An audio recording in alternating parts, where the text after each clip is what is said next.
Como que vocês rezam com os filhos de vocês? Que tipo de oração? Tradicional? Ensinam a eles a rezar de maneira diferente? Como que é? Como que funciona isso? Bom, eu tenho comigo que, assim, pai é ser um sacerdote de Deus na família. Tem uma música, né, que fala isso, né? Bonito isso, viu? E não só o pai, né? Pai e a mãe, né? É. E eu tive um pai sacerdote e uma mãe que foi sacerdota, né? Sacerdote, né? Exato. Então eu passo isso para nossas filhas, né? Eu e a Regina, a gente procura passar dessa maneira, né? Para mim lembrar, assim, de oração, eu vou lembrar de uma música, de música da Mãezinha do Céu, Eu Não Sei Rezar. Ah, sim, exato. Mas, fora isso, as orações As tradicionais, né? Pai Nosso, como eu já rezo o terço desde criança, então eu sempre tive, né, as orações do terço já em mente. E é o Anjo da Guarda, você lembrou bem, né? Santo Anjo do Senhor. Então, são orações tradicionais, né? Mas a gente, no momento de oração, eu acho que o diferencial é a maneira de a gente começar a mostrar para as crianças, para os nossos filhos, né? Como que a gente pede, né? Que a gente tem que pedir mesmo, né? A gente tem que pedir a Deus no nosso dia a dia. E isso elas fazem muito bem, né? Porque isso elas veem na gente. A gente está sempre suplicando a Deus, agradecendo, pedindo alguma graça. E elas têm feito isso. A Regina é uma grande catequista dentro de casa, né? Ela já foi catequista na igreja também, a Regina né? foi, quando cheguei na paróquia, a Regina era catequista. Catequista. Agora, você estava me dizendo no intervalo que a sua filha pede que você reze pelas colegas dela. Como é que é isso? Quando a gente sai de manhã, a gente já vai consagrando a Deus, né, o nosso dia, a professora, para que ela esteja tranquila no dia, porque às vezes ela fala, minha professora gritou, então até pela família da professora eu falo para ela rezar. Porque aí a professora vai estar bem também, né? Claro, sim. E ela fala, mãe, reza pela minha amiga, que ela repetiu de ano, porque ela tirou notas baixas, e que esse ano ela não repita de ano, né? E alguma amiga que faltou porque ficou doente. Então, ela sabe a intenção da oração, a importância que ela tem. E se ela comenta alguma coisa, por exemplo, se as amigas falam alguma coisa sobre essa questão da oração, se gostam, se não gostam, elas comentam alguma coisa sobre isso, não? Por exemplo, se ela pede à sua filha, eu pedi minha mãe para rezar para você, por exemplo. As amiguinhas dela falam alguma coisa sobre isso, não? Elas não têm essa referência? Não, assim. não tem muita. Que nem agora, a mais velha de 15 anos está usando um tercinho no pescoço, né? E agora virou moda na escola usar o terço. E ela falou assim para as amigas, não é só usar, é saber também rezar o terço. Se você quiser, eu te ensino. Pode ir na minha casa, a gente marca que eu ensino a vocês. Tá vendo só que legal? Isso é muito bom, né? Agora, e por falar em terço, nós temos um VT que eu gostaria que você acompanhasse, justamente sobre essa questão da oração do terço em família. Então a gente assiste, depois a gente pode até comentar um pouco sobre esse VT. Convido você a assistir comigo. Rezar o terço é lembrar de toda a história de Jesus Cristo aqui na Terra. É conversar e estar mais próximo de Nossa Senhora. É também uma maneira de unir uns aos outros. Por isso que rezar em família é uma forma de educar e fortalecer os laços entre pais e filhos. Pai nosso, que estais no céu, santificado seja o vosso nome, venha a nós o vosso reino. Seja feita a vossa vontade, assim na terra como no céu. O pão nosso de cada dia nos dai hoje. Perdoai as nossas ofensas, assim como nós perdoamos a quem nos tem ofendido. E não nos deixeis cair em tentação, mas livrai-nos do mal.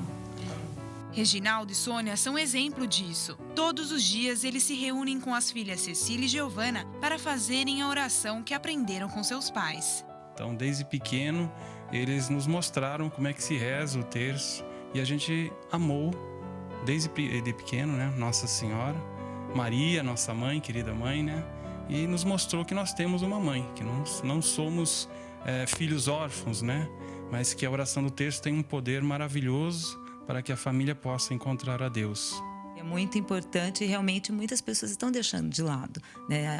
Uma oração tão importante e que nos faz refletir tanto e nos unir.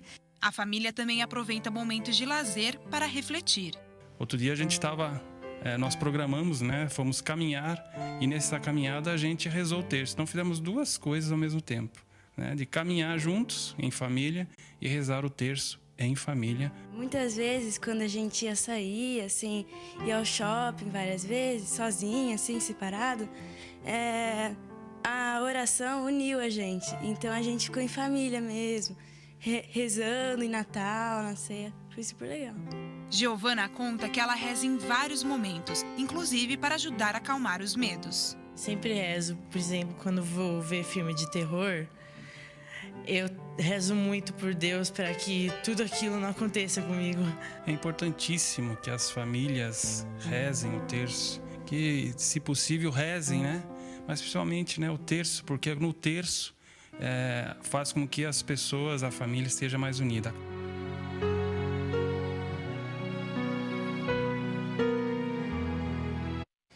Que legal, né? Olha que interessante esse CVT. Uma das coisas importantes que eu achei aí, primeiro, essa questão da redescoberta da oração em família. Por que isto? Porque hoje as pessoas têm essa mania de dizer que a oração, que juntar todo mundo para rezar, isso é careta, né? Acho que nem usa mais essa palavra careta, né? É difícil, não precisa mais, uma coisa que não é legal, etc. Veja como funciona, porque a menina disse assim, a oração uniu a gente, né? Uniu a família. Uma outra coisa importante é que a menina comentou sobre essa questão do filme de terror. Né? Do medo, né? E aí a gente entra assim, é a questão do medo mesmo. Eu acho que todos nós, quando estamos com algum tipo de medo, nós adultos, eu como padre também, independente dos outros momentos de oração, a gente acaba buscando a oração para a gente passar por aquilo de uma maneira um pouco mais tranquila, um pouco mais serena, não é? Uhum. E a oração, ela nos dá justamente esse envolvimento uns com os outros. E vocês estavam dizendo que vocês também rezam no quarto em família. No quarto em família. É uma prática cotidiana. A gente está sempre rezando, né? A gente, no nosso quarto, a gente tem nossas imagens, né? Uhum. De Nossa Senhora, de Jesus e Sagrada Família. Então, a gente está sempre em oração lá no quarto, rezando o nosso terço também, assim como aquela família também deu exemplo, né? Então, a gente está sempre rezando o nosso terço, fazendo as nossas novenas. E as nossas filhas, em situações, a gente já viu situações em que elas mesmas, sozinhas lá, acendendo a vela, se ajoelhando para poder rezar, pedindo para alguma prova, para Deus iluminar, para Deus, né, dar o discernimento para ela poder fazer uma boa prova. Isso é muito legal. A gente percebe que já está frutificando aquilo dentro que foi delas. Isso mesmo. E a gente também, há algum tempo, já vai fazer 3 anos agora em agosto, nós, junto com um grupo de amigos da comunidade, nós criamos um grupo de terço, né? Que nós chamamos de Terço dos Amigos. E uma vez por mês, a cada 2 meses, a gente reza o terço em uma casa, numa determinada casa. Sorteadas as casas? Não, então, a gente deixa que as pessoas peçam para nós. Okay. Né? Então, aí eu mando um e-mail para um determinado número de pessoas que a gente tem, pedindo para que, se alguém quiser que a gente reze o terço na casa dela, elas pedem para que a gente vá lá.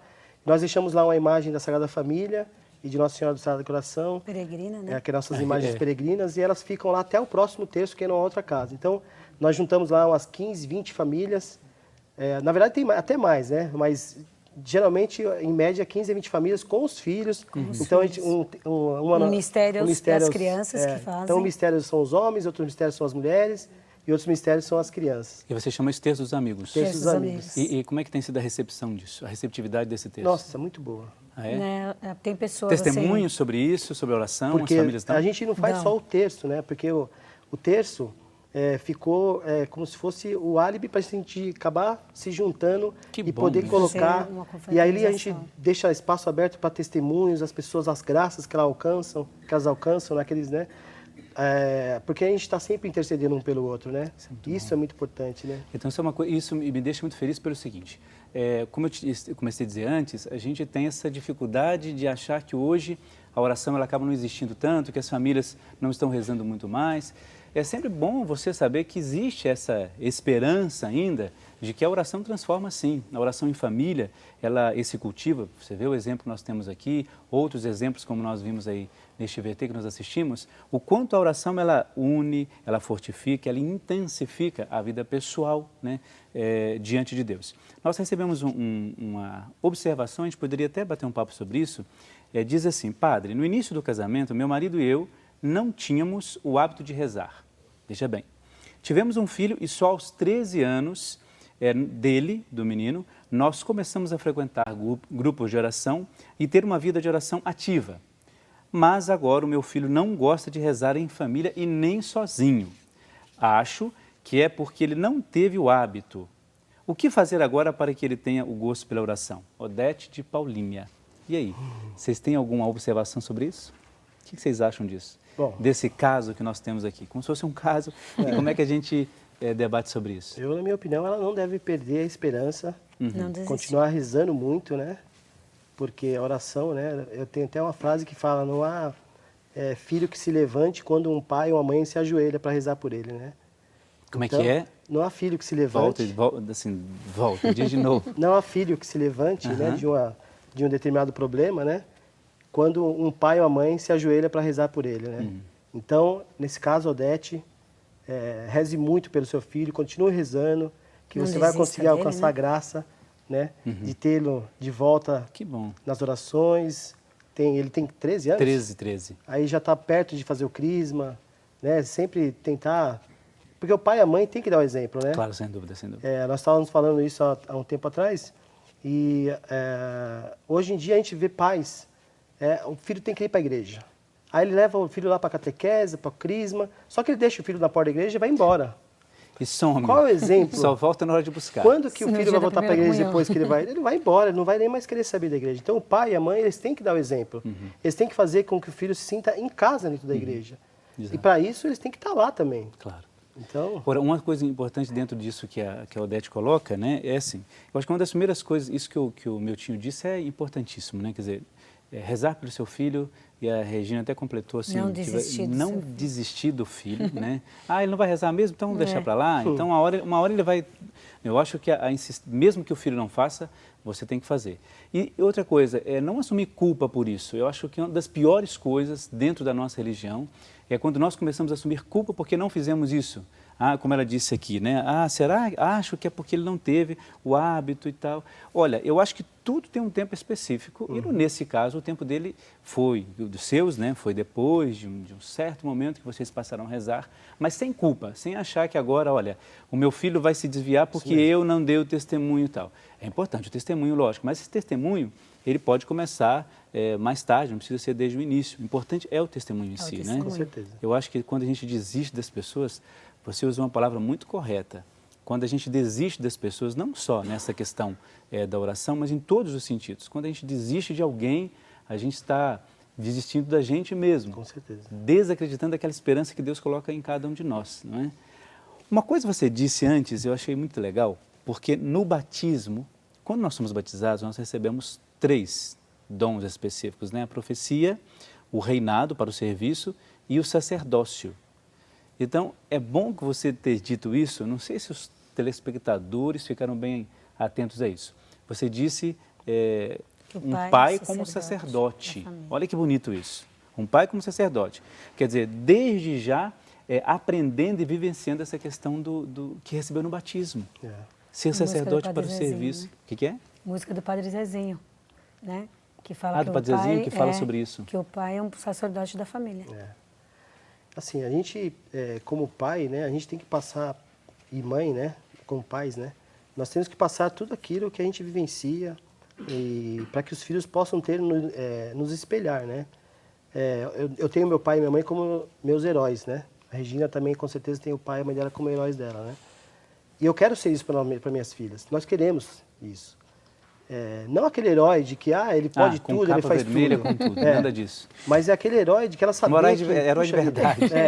Aquele herói que ele está ali em todos os momentos. Ela sabe que eu estou em todo momento da vida dela ali. A gente tem que estar perto dos filhos, a gente tem que estar sempre cercando eles no diálogo, para que eles não se desviem para outro caminho. Então, a função de um pai e de uma mãe é muito importante na vida dos filhos, né? Incentivo. Não pode simplesmente largar o filho à própria sorte. De vitória na vida.